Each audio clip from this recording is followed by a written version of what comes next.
Well, hello, everybody.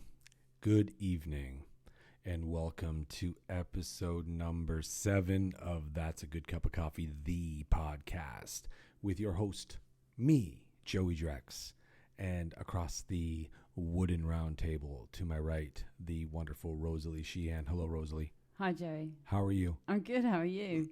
How are you feeling? Fucking, like, transcending because it's my birthday tomorrow. Yeah, 50. Today. So by the time you're listening to this, folks, because we're posting this at 12:01 a.m. Sunday, October 23rd, because that's my birthday. I turned 50.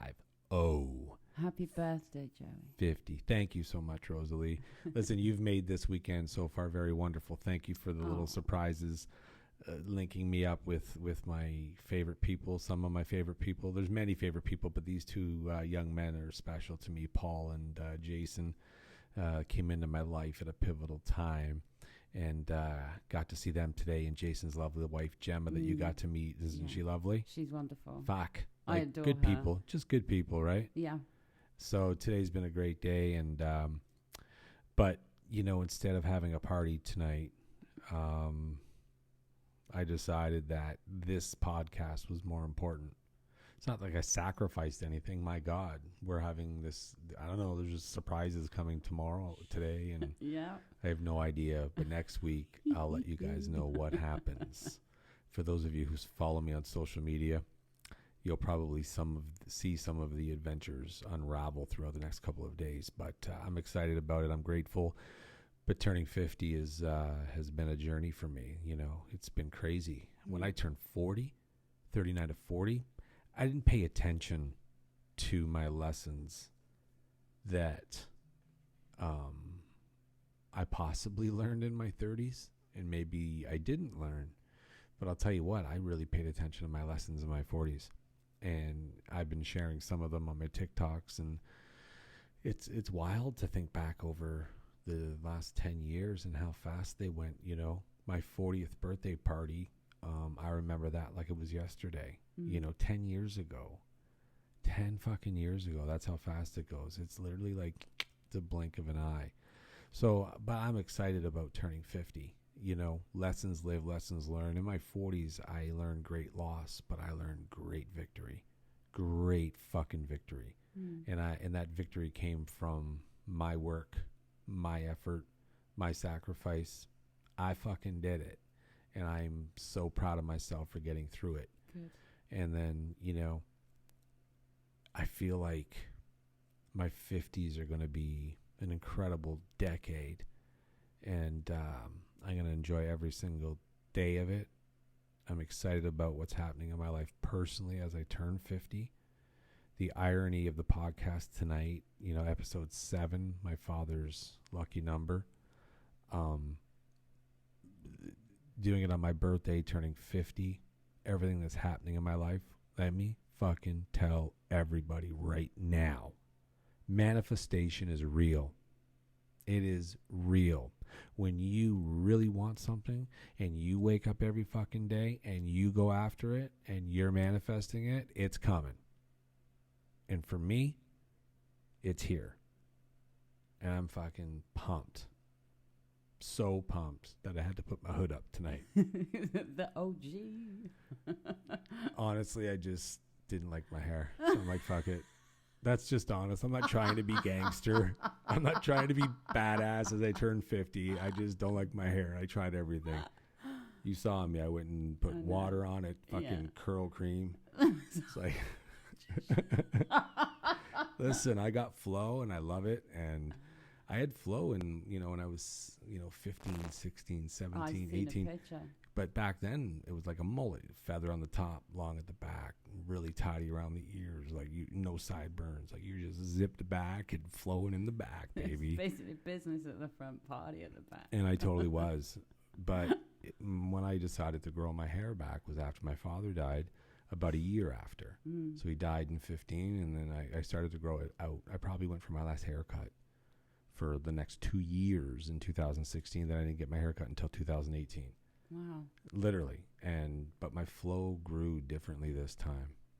And I love it. It's like, I don't know. I could not imagine my life without it now. No, it's your Viking soul stamp. That's It's what it is. It's my trademark. Yeah. I don't know. I just like it, and it's never going anywhere. Good. Just need to manage it. Blooper roll, I spill coffee, and I'm maintaining the fucking voice and the face while I go through pain. And I'm not. So what is special about this episode, Joey? Because we've had conversations about it. For fuck's sakes, what a time to ask me such an important question as I'm I'm so dealing with sorry. such chaos. No, you're fine. It's a distraction tactic. What am I most excited about?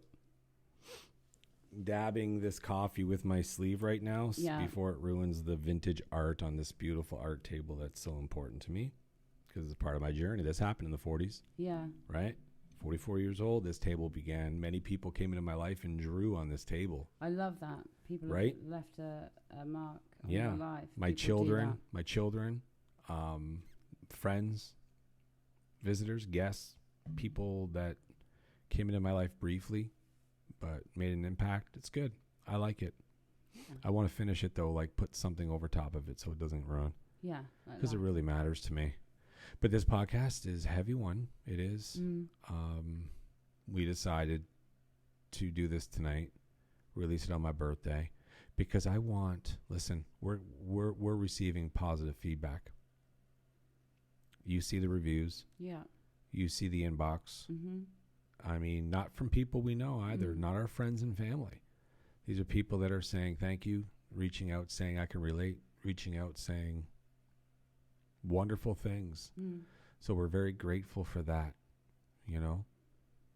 Like, we're two people sitting here sharing real conversations about real fucking shit that's happened to us and real shit that's helped us, and maybe it's going to help them, and some of them are reacting in a positive way, and this is what it's all about. So when it came to episode 7, I wanted to make it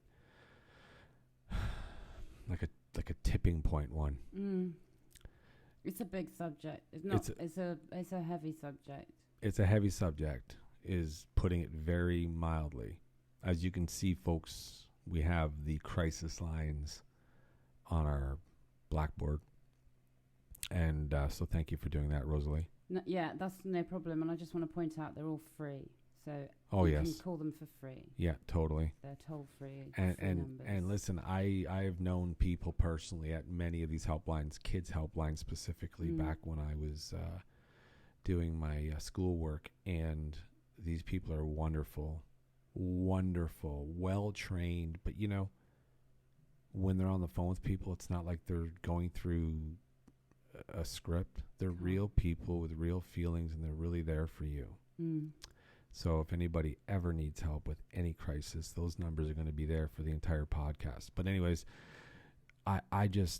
we discussed this a lot this past week, and you know, when it comes to abuse, we've both experienced it in our lives, and I've already kind of shared mine in the past. I've written a blog about it. I've done videos about it. I mean, this isn't new, but this is new for our listeners to this podcast. Yeah. But sexual abuse, you know, sexual abuse is probably the heaviest and darkest. You don't compare abuses, but Jesus Christ. It's very much a taboo subject, even though it's one of the most important things to talk about. People will not talk about it. No, and I should not influence the audience, not especially, in my opinion, especially when it comes to men. You know, my story, we didn't discuss how we were going to present this, but maybe mine's shorter, so maybe I'll spit mine out first. Okay. Because then, you know, your opinion to what happened to me in relation to what happened to you. Notice I didn't say in comparison, because there's no comparison. In relation to what happened to you, your opinion of it really struck me, and we're going to discuss that. Mm. So this topic tonight, ladies and gentlemen, is, what's the term we wanted to use? It's very sensitive. Sensitive topic, parental advisory. But it's also very personal Very to both personal. of us. So it's this Very. isn't just one of those podcasts where we talk about the journey we've been on or the lessons we've learned and lived through. No, This is we're going to get telling people, specific. this is specific. This is heavy, and this is hopefully going to help at least one person speak out. Who's sitting there Terrified. and listening to this right now or watching it on YouTube Mm. and saying, that's it, I'm stepping forward, right? So this one's important, ladies and gentlemen, very, very important. So I'm going to start with mine. Okay. Before I start, I just want to point out that these are the conversations that happen over a good cup of coffee, right? Yeah. Two people sitting, or however it works. It could be a group session, enjoying a cup of coffee together, and this is how this happens. So, I was 11 years old. So now we're talking 1983. Okay?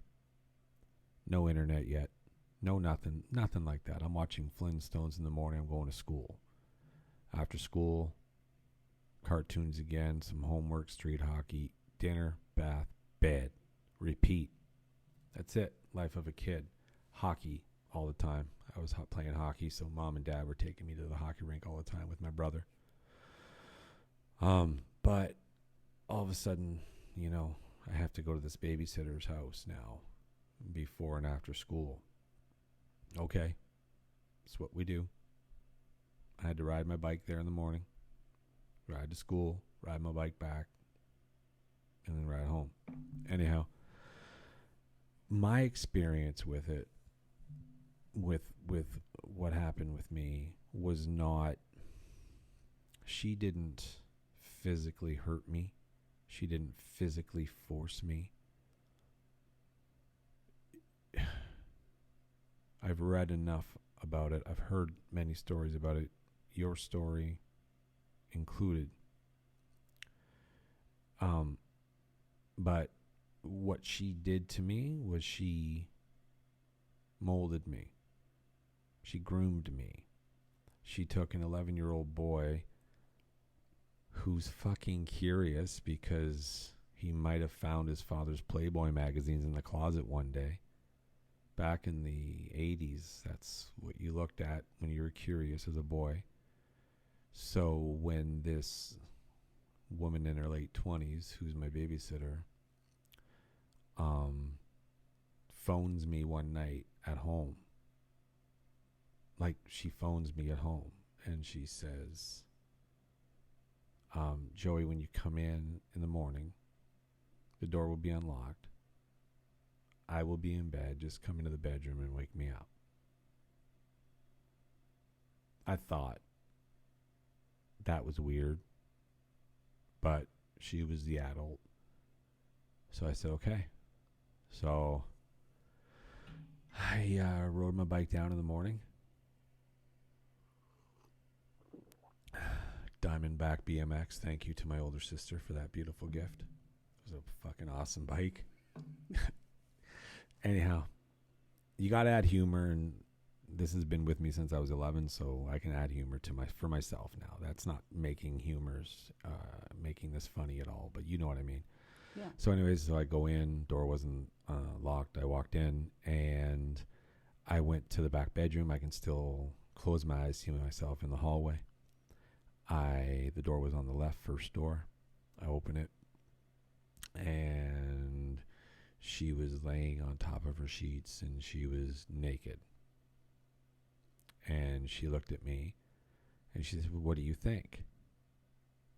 And I'm 11, who's seen my dad's Playboy magazines. Now I'm seeing this real live woman in front of me naked. What do I think? I have no fucking clue what's happening right now. I didn't say that.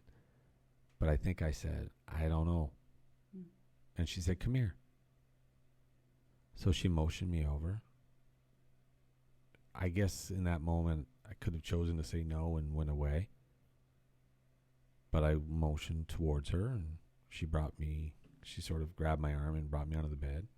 And she said, have you ever touched a girl? No. I said no. And she said, would you like to? And I don't think I said yes. I don't think I said no.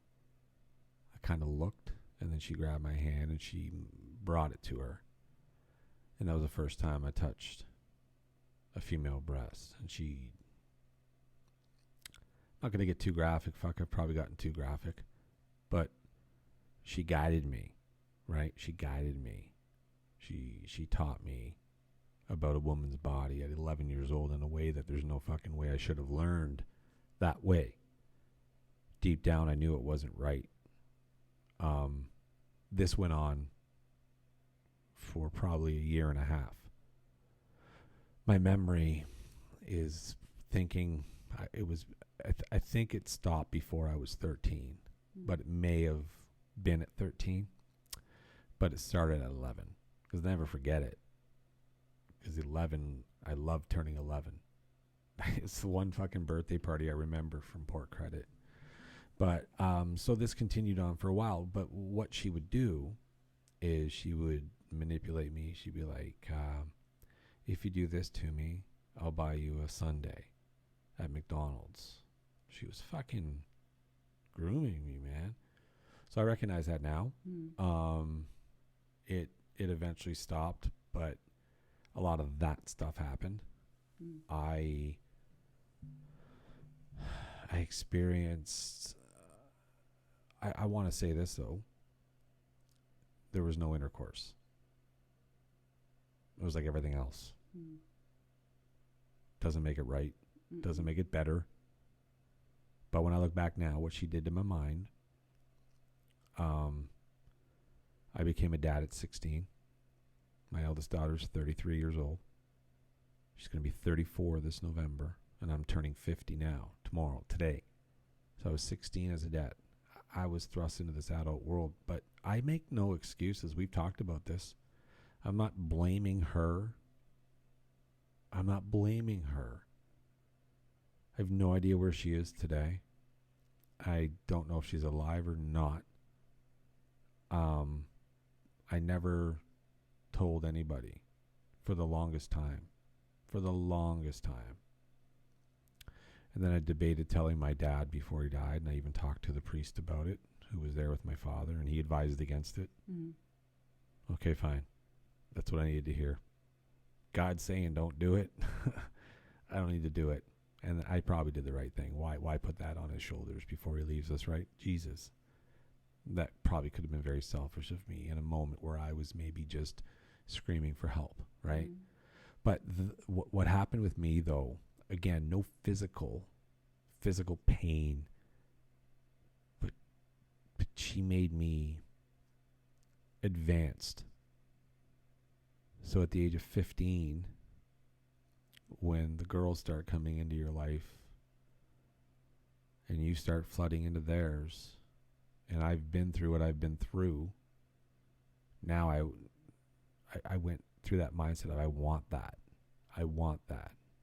right? Yeah. And I'm so happy, though, I didn't become a man whore. I'm just going to say it like that.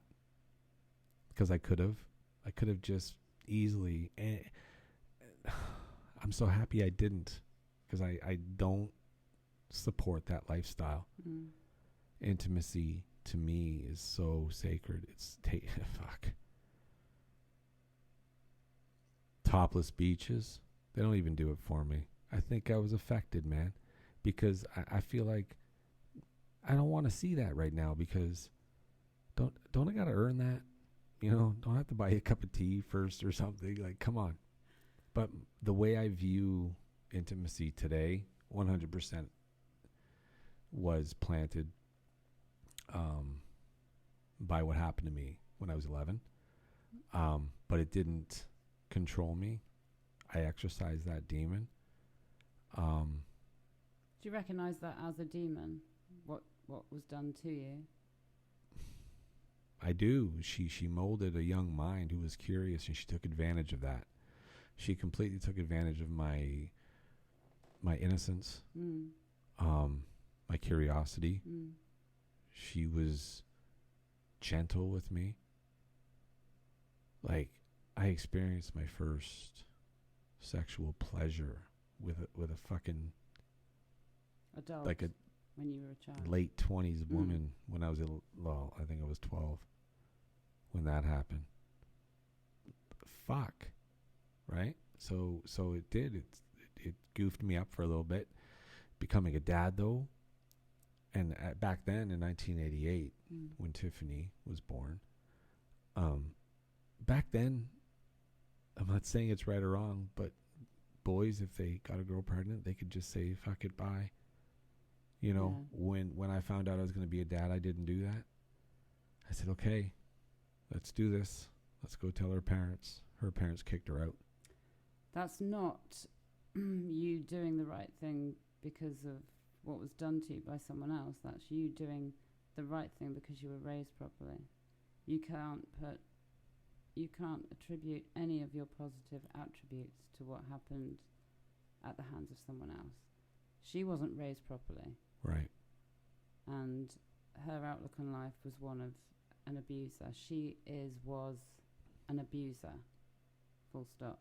Doesn't matter if she was gentle with you. It doesn't matter if she didn't take things further than she did. That's abuse. If that was a 24-year-old male with an 11-year-old girl, people would be setting him on fire in the streets. They'd be skinning him alive. Yeah, we've talked about that. Abuse is abuse is abuse. Male or female, it doesn't matter. I know, right? Because even when we've talked about it off air, it's like, when I talk about it, it almost sounds fucking normal because I'm a boy, and it somehow it makes it less traumatic. No, I didn't go through physical pain like what happens with young girls. And young boys when they're abused. You were abused, but she wasn't violent with it. Correct. She wasn't. But coercion. Did she tell you to keep it a secret? Oh, for sure. Right. Well, there you go.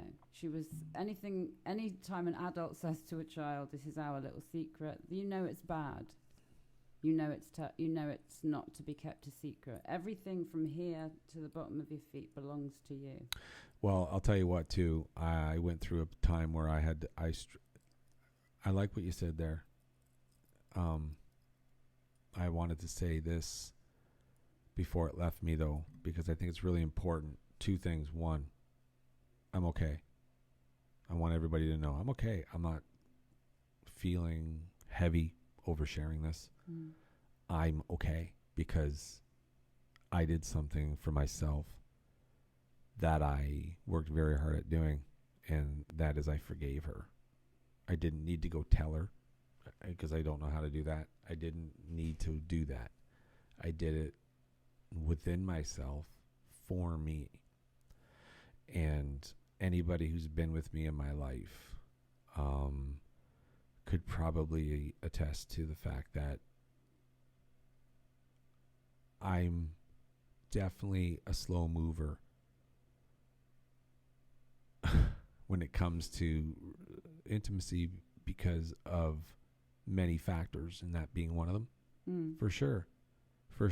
But I've forgiven her, and since that time, you could feel that weight come off your shoulders. Yeah, because it's not your burden to carry. Right. I have no scars from that. I have no scars.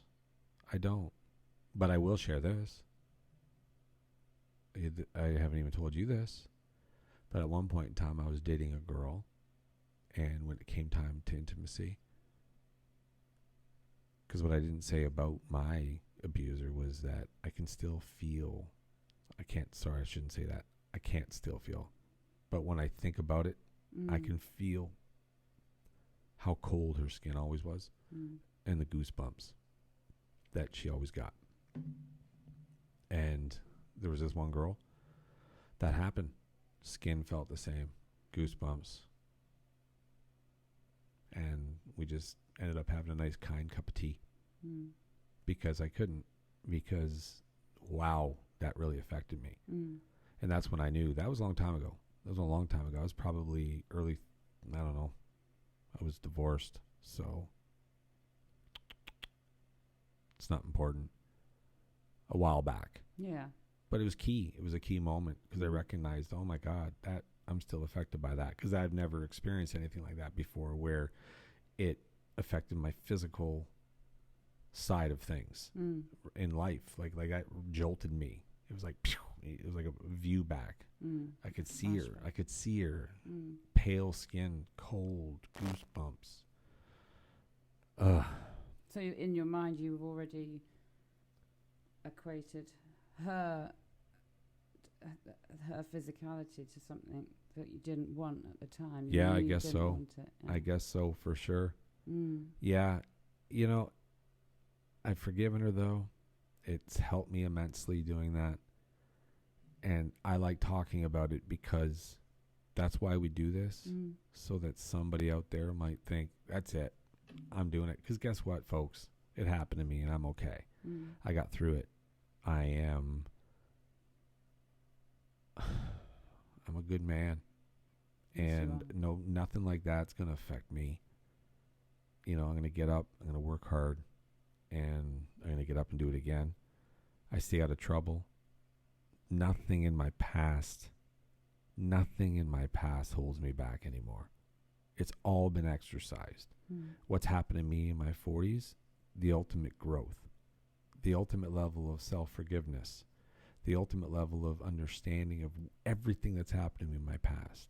We dissected my decades the other night. What happened to me as a child, my teens, my 20s, my 30s, my 40s.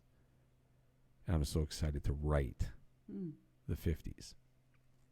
Because now I really feel like I'm the author of my own story. More than any other time in my life. So no abuser, no sexual abuse, no fucking toxic relationships, nothing. Nobody who still hates, nobody who holds on to negativity, nothing is going to fucking pull me down. Nothing. I fucking own that. I own that. No matter what happens when I take my last breath, full control of my life. That I'm most proud of. Because it could have gone the other way. Easily. Fuck. So many pivotal points. So, that's my story. Your turn. Oh, what could he do? What don't? No, we discussed it, and I said I was okay with it, and I am. I've talked about it a lot, but then when someone says, "No, your turn," you're right. Why don't you just shine a light in my eye? Okay, student number 12, you share your story now. Okay. No, I'm sorry. I didn't mean to present it so... No, that's fine. Flippantly. Wow. I was 5. 5 years old? Yeah, so I was 5 years old when it started, approximately 5. I remember that in England you have council houses, so the local authority houses, and I have a male sibling, so up to the age of 5, the youngest child, if it's a boy and a girl, up to the age of 5 for the girl, a boy and a girl child can share a bedroom, and then you have to get separate bedrooms. So I would have been round about 5, because we moved to another house, and my brother and I weren't sharing a room. Yeah. So I had my room, he had his room, so that we were separated. So obviously that's when it started. So I would have been about 5. So my father left when I was about 1. My mum met another man, and he became the man of the house. And I remember the very, very first time that our stepfather came into my room, I remember the pajamas I was wearing, and I remember his hands. He had really, really strong hands. He used to work for the dairy. He was big, but I was 5, so he was bound to be big, you know. And I remember the sound he made when he'd finished. Oh man.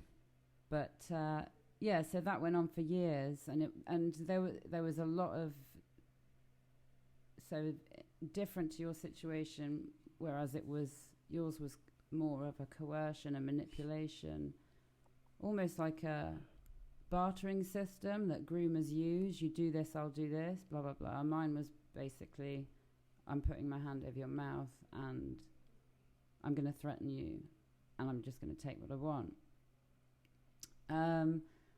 I'm okay. Yes, you are. I know. Yeah, I'm good. Your story is so inspiring to me because the fact that you are okay. We've discussed this. I want to say this because I've never told anybody else apart from you and Hayley. But this is the absolute underbelly of, you can stand up and say I was sexually abused. It doesn't. People need to know that this isn't just somebody coming in and touching you inappropriately. This is somebody with who is a paedophile, potentially ruining your life for years and years and years to come. If you don't do something about it yourself, then they're not going to stop until you're too old. I mean, in my case, I got pregnant. I was raped and I became pregnant, and I probably was about 12 or 13. And because of that and what happened in the weeks after, I could never have children. So for me, that's the biggest side effect. It's like I dealt with being raped, I dealt with being beaten, I dealt with emotional abuse and the neglect and being disbelieved, you know, and I'll speak about how I dealt with it, but I dealt with all of that. But we all still live with something. And for me, it was that. It was like, I can't be a mum. I'm not ever going to be a mum, which is like, and then, you know, people say, oh, it's the most natural thing in the world. Brilliant. It's not for everybody. Sometimes it's taken. Yeah, he took that something from you. He took 2 things that were mine. One was me, and the other was that. And I'll never get any of them back. But we talked about this, about the Hill thing. He actually died of a heart attack in 2015. And I kind of realized, so I was like, oh, I realized that I had been holding myself back in life, in relationships with other people, interactions with other people, I'd sort of not believe myself good enough to go the next step with anything. So I didn't. I was living with a lot of fear. And I would always attribute it to that. I would not use it as an excuse, but I'd be fearful of a lot. And then he died. The paedophile died. And I remember I was out running, and there was a hill that I had never been able to run up. It was like a 1 in 2. It wasn't just a mound. It was a proper hill. It was a hill. It was a proper hill. I'm going to say mountain because, you know. But I ran up this hill, and I ran all the way up this hill, and I conquered this hill, and I got to the top, and I was literally almost throwing up, and I couldn't breathe, and there was sweat, and it was so attractive. And it just flipped a switch. I realized, you know what, it's not him that holds me back. It's me allowing him to make me feel as though he can hold me back. And I was still giving him that power throughout my life. And I literally had to say to myself, you stupid little bitch. It's you. Yeah. This life is yours. Yep. You said to the kids I've worked with, everything from the top of your head to the soles of your feet belongs to you. So why was I letting someone else hold you back, have that power over me? Yeah. Everything's mine. That was a real aha moment for you, It was an amazing moment, and I did. I thought to myself, I've done this. I've conquered this hill that I've looked at for weeks on my run. So now I'm just going to conquer this, and I did. And he's gone, so I've got no excuse. And I don't want an excuse. I don't want any more excuses. I want to live my life my way. And the same with you. People that try and hold you back, people that are toxic. The situation in the family home where I wasn't believed, blah, blah, blah. Just let it all go because it's done. It's not easy. It's not easy to stand up and say I was abused. It's not easy to go to the police and give them 60-hour statements, giving them details of abuse. None of that is easy. So when someone says, oh, yeah, it's easy for you to say, right, it's not. No. It was the hardest thing I've ever had to do. Standing up to a bully, standing up to an abuser, standing up to a domestically violent relationship. All of those things were hard, but I did them because my other option was not being here. That was my other option. This is why I've said to you, like, you could have went the other way in your life and you didn't, because you chose forgiveness for yourself, not necessarily to the pedophile. I've forgiven him. And that's great. I know. But I was going to say, but in other key areas in your life too, right? But the most important person, I think this applies to everybody, is we have to learn to forgive ourselves for not realizing until that aha moment. And that's okay, because you're there now. But look how you treat people. I see the way you are. I see the way people are with you, the way you are with people. You're a healer, and people magnate to you, and you magnate to the right ones as well. I see it. I see it all the time. I saw it, yesterday. I saw it today. I see it. You're a special human being, and you're here for a reason. And listen, man, we all go through our journeys for a reason, and I think you realized yours, and you have this higher purpose to help people. Wow. You really do. People say, I help people. You do. It's maybe on different levels, but you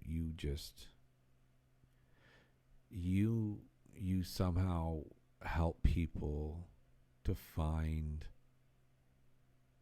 the beautiful in the most unbeautiful areas. And that's special, man. That's special. So the trauma that happened to you, somehow you were able to turn this all around and use it as a superpower. I appreciate that. I'm not celebrating the fact that I've survived abuse and now I'm amazing. I'm grateful for the fact that I did get through it, and that there are 2 points I'd like to make, if I may. One, the whole survivor thing. When you're 5, it's not your job to survive. Yeah. It's your job to play in the mud, do stupid kid stuff, have fun, run around with no shoes on, and go home to a house full of warmth and love. That's what a 5-year-old should be doing, not surviving. So when someone says to you, oh, you survived, you're a survivor, I shouldn't have had to. I was 5. You were 11. You shouldn't have had to survive. That shouldn't have been an issue.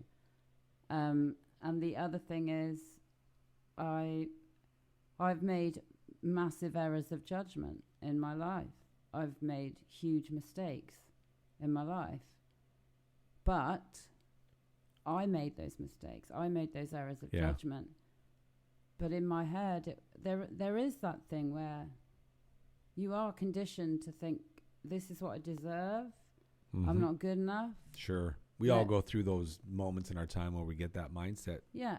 And it was the whole relationship between physical intimacy and love. It was like, well, I equated physical intimacy with hate and not feeling loved. It was horrific. It was fucking horrible. Yeah. So then you have to You have to re-educate yourself and recondition yourself to realize that that was in that situation. That's not what it's about. You know, lots of people can decide, yeah, I'm going to go out and do lots of different people. Yeah. As long as it's what you both want and what you both understand and what, you know, no one's getting hurt, that's fine.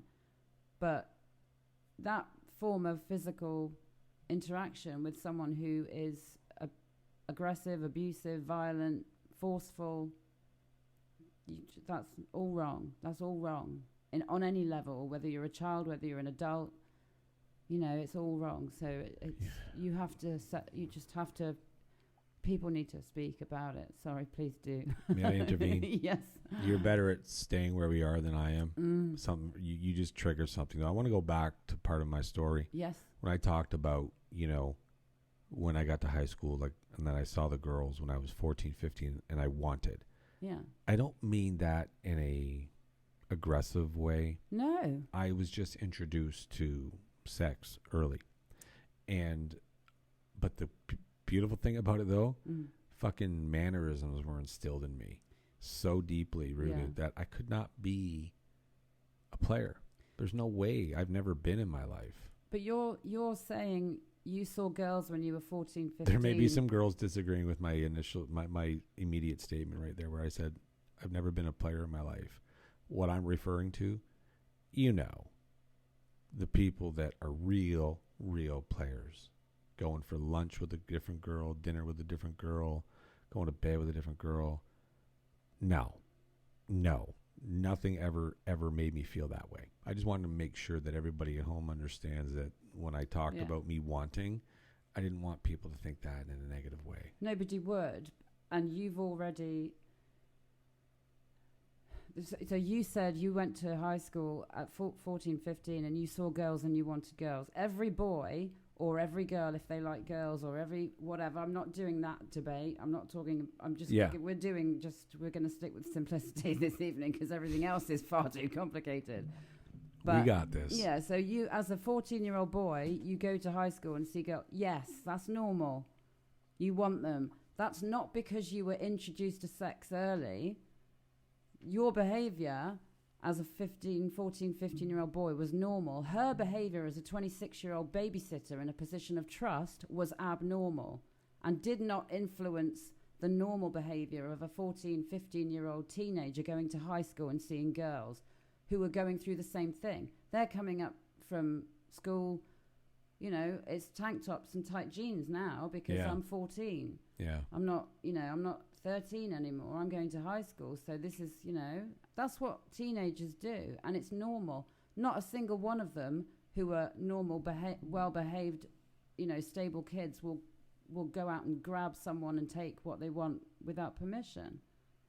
So going to high school and saying, yeah, I saw these girls and I wanted them, that's normal. Yeah. And that didn't happen because you were introduced to sex early. It happened because you're normal. Yeah. So her behavior... if you had done something abnormal, as in done something to a girl that was negative...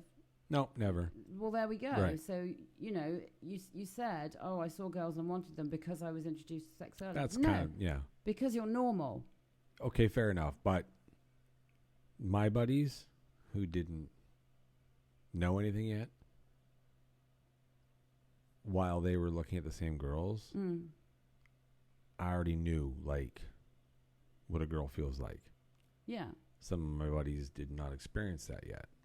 That's what I was referring to. But it didn't make me, like, I didn't use that as a superpower at all. No, and that's another thing that people still need to get out of their heads. Like, that statistic, 70% of abused people become abusers. That is bullshit. Yeah, never once in my life would I ever think of...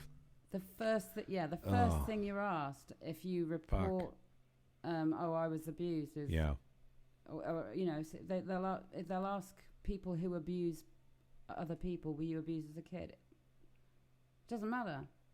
If you go out and hurt somebody, you are responsible for that.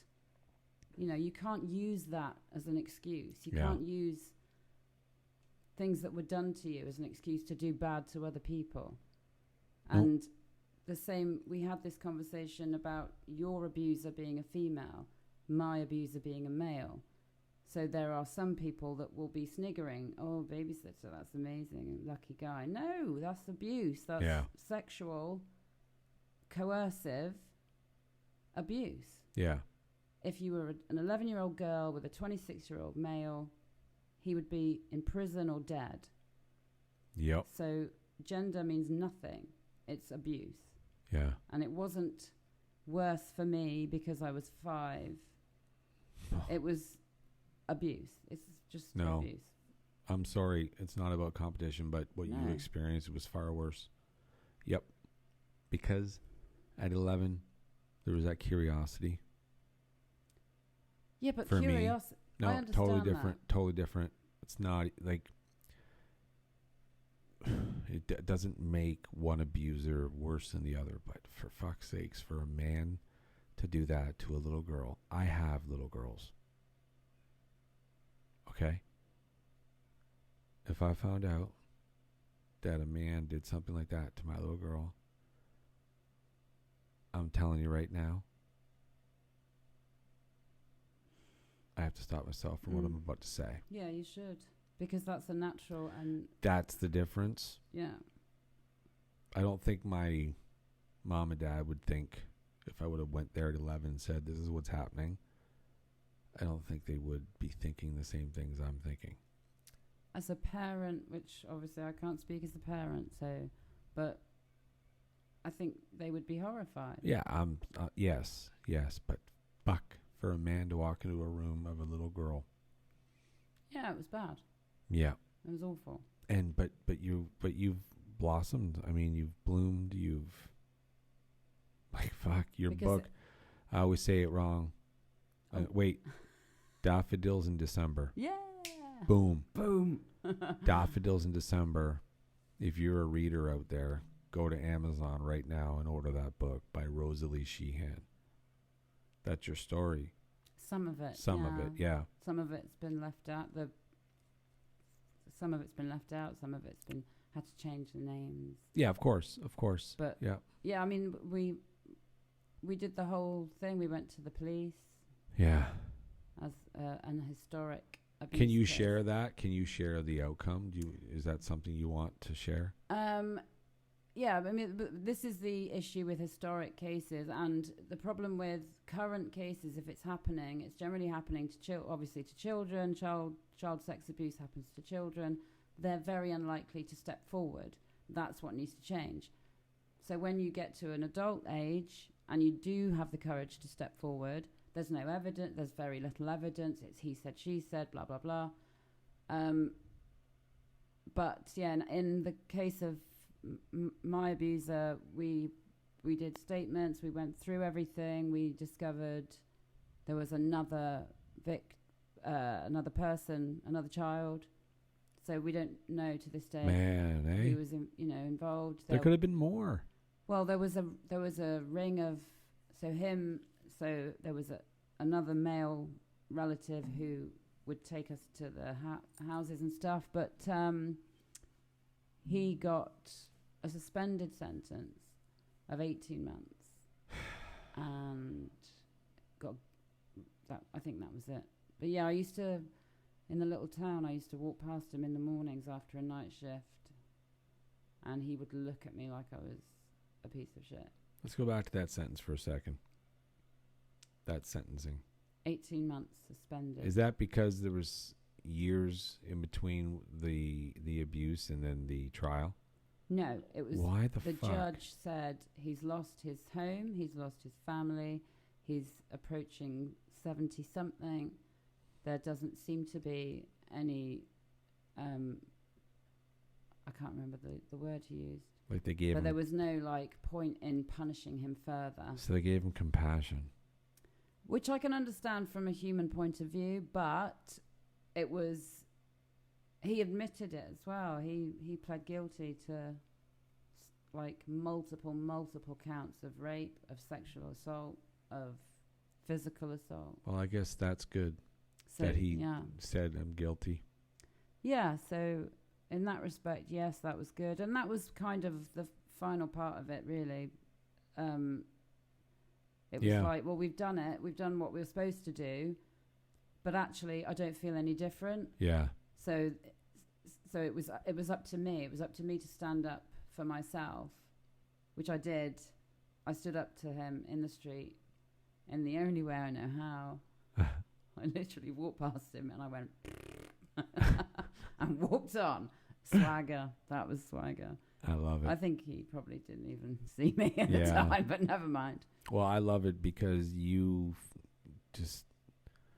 What I love most about your story is how you've never allowed it to hold you back.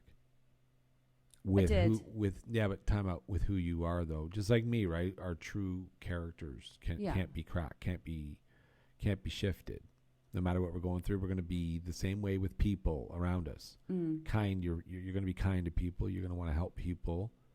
You're going to want to connect with people like that, no matter what happened. Well, I appreciate that. I've just had a thing in my head. People didn't know about certain things when I was growing up. Yeah. So some of the things that I've just said, people didn't know. So it's not like they weren't there for me or helping me or anything. They just didn't know. I was good at... Yeah. I was good at turning things around, like, oh... Sure. So, I'm sure they'll appreciate you saying that. Yeah, it wasn't like I was being... Like the whole hospitals and stuff. It was like and that's another thing with kids. When you work with them and you recognize certain things, they will say something that could be untrue. Yeah. But it's indicative of something going on. So if in your head you think, well, that's really odd, you still have to kind of dig a bit deeper with kids, because they'll want you to say, is this happening? Even though you can't lead them in that disclosure, that conversation, they're telling you something for a reason. Because they want to open up. Yeah. Got to pay attention to what your children are talking to you about and stuff. Yeah, I didn't, I didn't word that very well, did I? No, but I understood what you were saying. But the great story to the greatness to this story, though, is that here we are sitting together talking about this. Yeah. Like, we won. Absolutely. Right? We won. And what we want people at home or in your car or wherever you are watching or listening to know, that if you're going through any kind of sexual abuse, physical abuse, any kind of abuse at all, you can win too. But you've got to make a decision to cut it. And whether that means going to the authorities, getting a family member in trouble, it fucking doesn't matter. You need to do it for you. Because you and your loved ones, the people that love you and the people that you love, it's deserving of that. They deserve you and you deserve that. Like, you deserve it to yourself to reach out and get help. Yeah. And that's why we wanted to do this podcast tonight, to let you guys know that we went through it and we're here today to talk about it. It doesn't hold us back. In fact, it catapults us forward. Yeah. And now we have this platform to open up this amazing, an amazing opportunity to open up this important topic. Yeah. To the audience, because it's so important. It happens everywhere. And you shouldn't ever feel guilty for wanting to embark on self-preservation. Never. No one should ever feel guilty for wanting to feel safe, or, just, you should feel safe. I slept with a light on for years. Yeah. That was terrible. I slept with a light on in my room for years. I even got a lamp one year as a Christmas present from a friend. Hey, listen, that's okay though. You had to do what you had to do. And yeah. That's okay. But yeah, so you mentioned about getting a family member in trouble. It doesn't matter. They're already in trouble. They're in trouble with themselves. Their soul is rotten. So you need to speak out, because if you're being abused, it's your duty to yourself to speak up. Yes. If you can, if you are able. Yeah. And if you think someone is being abused, for Christ's sake, please stand up and speak. Yeah, reach out to them right now and just say, okay, I'm gonna ask you straight up. Yeah. Is this happening? Open that conversation. Yeah. If you're wrong, that's brilliant. Yeah. If you're wrong, brilliant. They might be offended. Oh, I'm sorry. I care. So I That's needed right. to ask you. If you're wrong, that's fantastic. If you're right, then thank God you asked. Yeah. And thank God they spoke to you. Yeah. Well, listen, I'm so happy that we had this opportunity to share this, but we have to also discuss something else, a couple of other things. But before we do that, let's just again bring the attention to the numbers in front of us. Anybody out there, you can share this. Ultimately, there's better ways of reading it than sharing it, but Yeah. you know, Yeah, so I think it's the crisis text line, so you can text for Canada. For Canada, and when you text, you get a message back. It's free. The message is connect, and then you can talk to a counsellor. The next one is Childline UK. That's a phone number. That's free. Childline Ireland. We got to get a bigger chalkboard because we got to add the USA to that too. Yes, we have some dedicated listeners in the US. We do. So I do apologise, but you can Google the numbers. You can find them on the internet. Yeah, you can literally just find them. So, but we will have the American one up there. Yeah. In the future. We do apologize. No disrespect to our American people. No, our American friends. Yeah, we just ran out of room, but you can find them easily on the internet. Yeah. There's so Childline is all over the world. It will come up with Childline UK, Childline. Okay. So if that's good. That's good. And if you're a parent out there and you're wondering if this is happening to your child and not knowing what to do, call those numbers. Yeah. Because some parents are sitting there going, do I ask him? Do I ask her? How do I do this? Call those numbers. As a child, I was a child. If you, from personal experience, if you ask your child and your suspicions are right, your child will be forever grateful. You can save them there and then. Yeah. Don't ever be afraid to talk. Yeah. Talking's great. I agree. I wanted to also talk about something really positive that came from something unfortunately bad. So in my yesteryears, part of my programming was anti-bullying, in the school programs that I was doing. And so I ran into a lot of classrooms where, it was issues upon issues from bullying behavior, right? So we put programs into place to fix that, and it worked. It was amazing. Never changed those results. There's a friend of mine on TikTok. He goes by Hockey Card Dad. He's a good human being, man.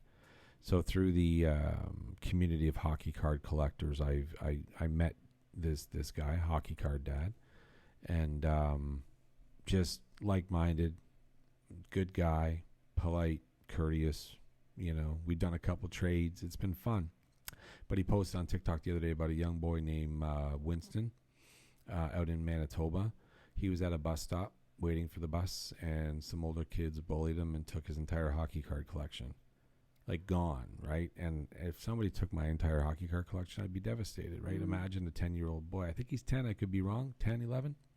But imagine that, right? He might be younger. I'm not accurate on the age, but he's a boy, and his hockey cards are gone. So Hockey Card Dad is requesting anybody in the hockey card community or anybody who wants to do acts of kindness, let's try to get this kid some hockey cards again.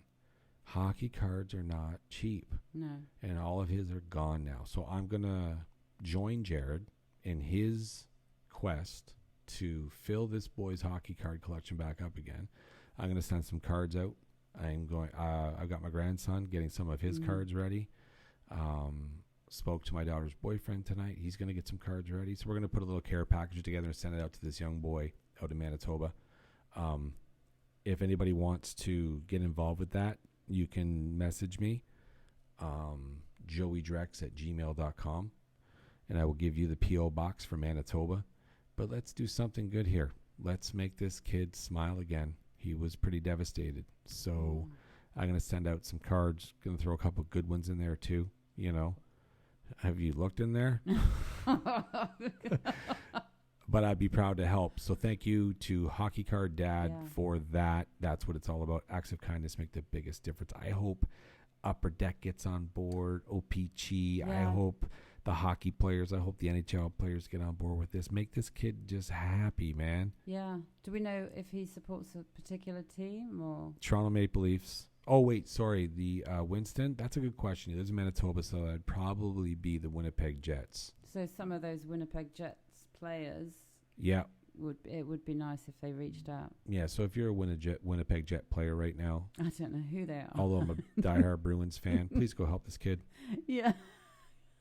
Marchand what? Brad Marchand responded to my trade deal with my grandson. Oh, he did? So quick storyline, let's take 30 seconds. I tweeted pictures of my grandson's Tim Hortons Upper Deck hockey card pulls from that one morning, and he got all the Brad Marchand love.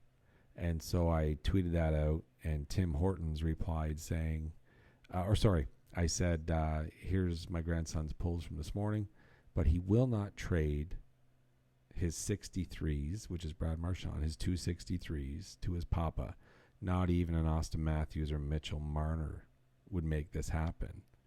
I'm going to have to sweeten the deal. Tim Hortons replies on Twitter saying, you have to respect his commitment. Brad Marchand replies, I wouldn't make that trade either. So when I read that, I was like a teenager all giddy because I thought that was the coolest thing. I got to tell my grandson that Brad Marchand agreed with his decision-making skills. That's awesome. It was pretty cool. So we took screenshots of that, and we'll get that little printout for him, and that'll be a special memory for him. So Brad Marchand, thank you, man. If you're out there listening to this somehow, thank you for bringing some love and light into my grandson's life like that, and his papa's. But that's another making another point about what you always say is the impact and influence. He's in a position where he can have a massive influence over people, and he does it in such a positive way. Yeah, which is wonderful. Yeah, it was a funny way too, because he basically was throwing Matthews and Marner on the bus, like, yeah, see, they're not good enough. Yeah, and apparently he's pretty good at ice hockey. Yeah, ice hockey. That's correct. Not field hockey. Not field hockey. Yes. Well, listen, it's been a little bit over an hour now. Okay, so happy birthday to you. Happy birthday to you. Happy birthday, dear Joey. Happy birthday to you. Wow, thank you so much. Thank you so much. If you guys have made it to the very end of the show, wasn't that lovely? I didn't know that was happening. But yeah, I think we covered a pretty good topic tonight, pretty important topic. Yeah, it went a different way in my head, but I think when you start conversations about things like that, they always go. Do you want to re-record it? No. That was what was there. And that's what happens in those conversations. You know what? I won't even take out what I just asked you. We'll leave it right there. Because why, right? Yeah. Hey, listen, if you said yes, let's re-record it, they would never have seen it. So, that's true. But I wanted to make sure you were okay with what went down. Absolutely. It was real. It was raw. It was honest. It was needed. If I can do it, then everyone can do it. Yeah, I love it. It's so true. If I can do it, everyone can do it. Yeah. Not anyone, everyone. Everyone. Because anyone who's in a sexually abusive or physical abusive relationship right now, situation right now, deserves to get out of it. Yeah. Deserves to get out of it. Sometimes, like you said, you go through this time where this is what I deserve in life, so you accept it. It's better than being alone. Yeah. Fuck that. Be alone. Yeah. No way. I said to you yesterday morning, we were driving, and I said, I have no toxicity in my life. I have no darkness around me. I have nothing but love and light around me right now. Because after that's who you everything. Are. Yeah, after everything. After everything. I've got love and light all around me. Heading into my 50s. Whew. Woo! I'm ready for it, though. 50 and fine. Well, on that note, folks, I want to thank you very much for tuning in. Thank you. Thank you for spending some time with us, whether you listen to it entirely or a bit at a time. But thank you. We appreciate your patience with us. We appreciate your understanding with us. Whether you agree with us or disagree with us, it's our opinion, it's our stories, it's our journey, it's our lessons lived, lessons learned. And it's our right to share that. So we're proud of our platform. We're proud of the response we're getting. We're happy to be here. And we're going to do some great things with this. Yes. Anything else you want to say before we say goodnight? Happy birthday. Happy birthday again. Thank you so much. And thank you, everybody, for listening to That's a Good Cup of Coffee, the podcast, sponsored by Drex Property Care Services, servicing all landscape solutions in the Hamilton, Burlington, Oakville, Mississauga, Halton, and Peel region areas. You can reach us at joeydrex@gmail.com for any inquiries. We're on Facebook. We will be on Instagram. And we will evolve this commercial as it goes on. Anyways, folks, thanks so much. Take care of yourself. Take care of each other. Go have some uncomfortable conversations so that you can have some healing. Until next time, enjoy that Java.